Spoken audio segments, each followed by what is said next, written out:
Hi everyone and welcome to SuttonsDaze. Today we're going to talk about long-term food storage of rice. I mean rice, right? Now we don't eat a lot of rice here, but I have sat back and thought about it and decided that, I think I'm going to stock some up because in the future, as many of you have mentioned to me, it's something that I can use either for barter or it's something that I can use for the dogs or the cats, and they can eat it. So I'm going to start storing up rice. And I thought, I'm going to take you guys along for some of this because it's just a whole bunch of really great information. And I always get questions about the best way to store it and all that kind of stuff. So we're going to try to hit all of those questions here. I hope I hit all of those questions here. Let's get started. So did you know that rice is the #2 consumed food in the world? #2. I don't know what #1 is.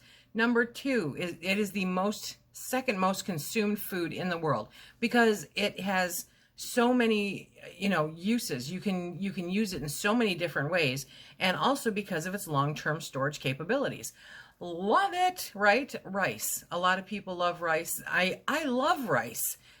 It just doesn't necessarily love me. It really blows my sugar out of whack. So we just don't eat a lot of it for that reason. But like I said, I'm going to start storing it up. So I wanted to bring you guys along because some rices are store good. Some rices don't store good, right? So we're going to try to get through this. So stick with me a little bit, if you will. So white rice in an airtight container. Now, airtight does not mean vacuum sealed. Airtight means no other air is getting in there, okay? So white rice in an airtight container at, say, 75 degrees, which is the average temperature of an indoor pantry, it will last you up to 5 years. If you put it in, say, a root cellar or a basement that averages around 40 degrees, right, it'll last up to 10 years. How's that for a difference? 5 years difference just by changing that temperature. I thought that was pretty wicked cool. But if you vacuum seal it, that's a whole nother deal.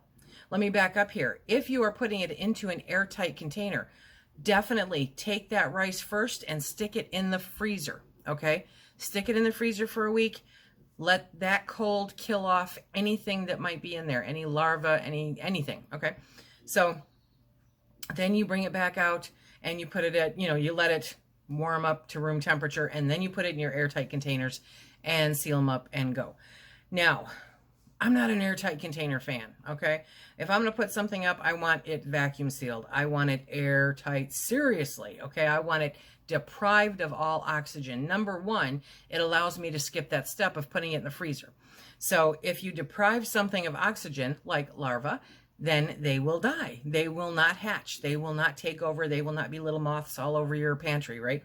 So for me, vacuum sealing them is the way to go, depending on how you do it, okay? So you can put rice. Rice is so versatile, though, seriously.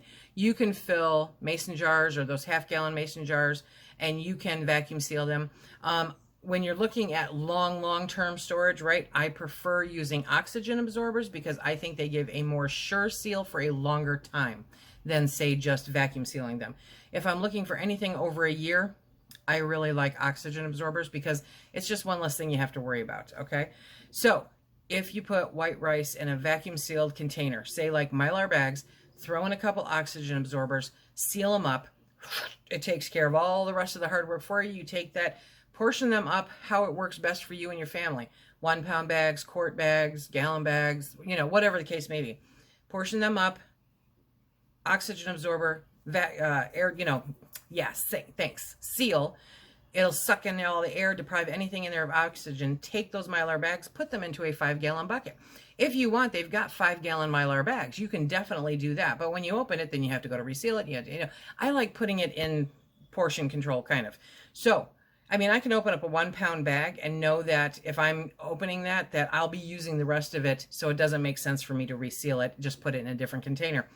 A 5-gallon bag, I'm going to have to keep resealing and sticking more oxygen absorbers in. You know what I mean? Anyway, take those Mylar bags, put them in a bucket, put on the lid, whether it be Gamma or whether it be the regular kind of lid that comes with the buckets. Mark on the bucket, put it up. I'll put a date on it just for giggles, okay? And you are good to go. You know that bucket is there and it's good either for, check this out, 10 years at 75 degrees or 30 years at 40 degrees. Yeah, really. So if they're just airtight, it's 5 and 10 years. If they are vacuum sealed, it is 10 and 30 years. That's pretty nifty, right? So that's how you get your rice on 30 years.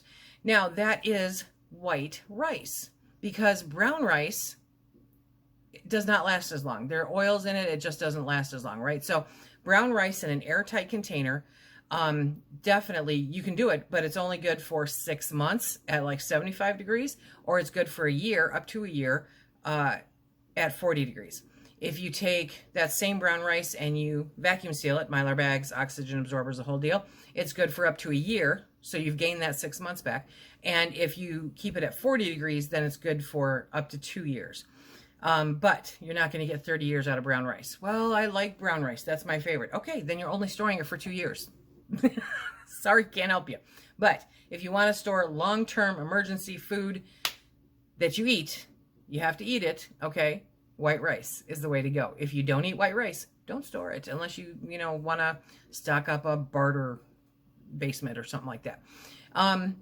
White rice has tons of nutrients in it. It's still really good. It's just not diabetic friendly. So you don't want to mess with any of that, okay? There's different kinds of rice. Are you ready? There is short grain, there is medium grain, and there is long grain. Now, long grain polished rice is about 3 times longer than it is wide. So that was pretty cool. After cooking it, it's nice and firm and fluffy, but it doesn't get sticky, okay? You ever had sticky rice? I don't like sticky rice. So medium grain is a polished rice that is between 2 to 3 times longer than it is wide. So it's a little bit less than the long grain, okay? And they say that it's cooked U.S. medium grain rice is soft, moist, and sticky in texture. I don't like sticky. And then they have short grain rice is less than 2 times as long as it is wide. So that's good to know. It's the shortest one, and it is very sticky, and it's sometimes called sushi rice. So if you like sushi, yay, way to go. Those are your different kinds of rice. Most of us, I think, just go to the store and buy white rice. Never really gave it a whole bunch of thought. Remember that it's very important to keep it airtight, and more than airtight, oxygen deprived. So you have to really make that differential right there. It has to be not only airtight, but it has to be oxygen deprived. So O2 absorbers are really, really important for that long-term storage, okay? So after that, find the best place to store it. Now, if you're only looking at about 5 years of storage, then you're good. Seriously, you can put it in just an airtight container like, canning jars or Mylar bags. And you don't have to use oxygen absorbers. So it's one less thing you have to worry about. But if you're going to do it, I'm kind of thinking, throw an O2 absorber in there. It'll make the world a better place. I'll put a link down below for the packets that I buy, because what I like about them is that they have packets of 10 of the O2 absorbers individually sealed, multiple packets of 10 individually sealed. So you don't have to open the whole bag at one time and then try to, get it all put away. I like that. I like the convenience of that. I'm willing to take that on. And then the bags of your choice that work for you and your family. White rice is good not only for us, it's good for our pets, and it's good for bartering if it comes down to that. It is very adaptable to many, many different kinds of meals. Here's a hint. Growing up, one of my favorite meals was banquet turkey and gravy over rice. Yeah, there's probably a reason I'm diabetic today, okay? But that's what we had as kids. That's what we were raised on. Good stuff. My mouth's kind of watering. Seriously, haven't had it in like over 20 years. Really good stuff. Okay. So, make rice part of your emergency food storage, part of your food storage plan. It is something that will extend meals. It is something, you can use it when you're making meatballs. You can use it when you're making meatloaf. You can, any kind of thing like that. It's great to add that to. What do they call them? Porcupine balls, where you put the rice in it. So rice is a really good thing to have in your food storage if it's something that you currently eat today. And these are just the ways that it's the easiest to store them so that you've got them for long term. Remember, only store it if you eat it. If you eat it, store it. If you store it, make sure you eat it. It's not just there to look at. That's a waste of money. That's a waste of time. That's a waste of space. So I hope that you enjoyed this food storage conversation.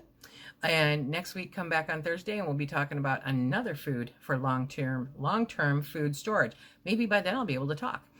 Until next time, remember, if you like what we do, if you like what we do here, please hit that like, subscribe, and share. Check us out on Instagram and Facebook. And until next time, everybody, be safe.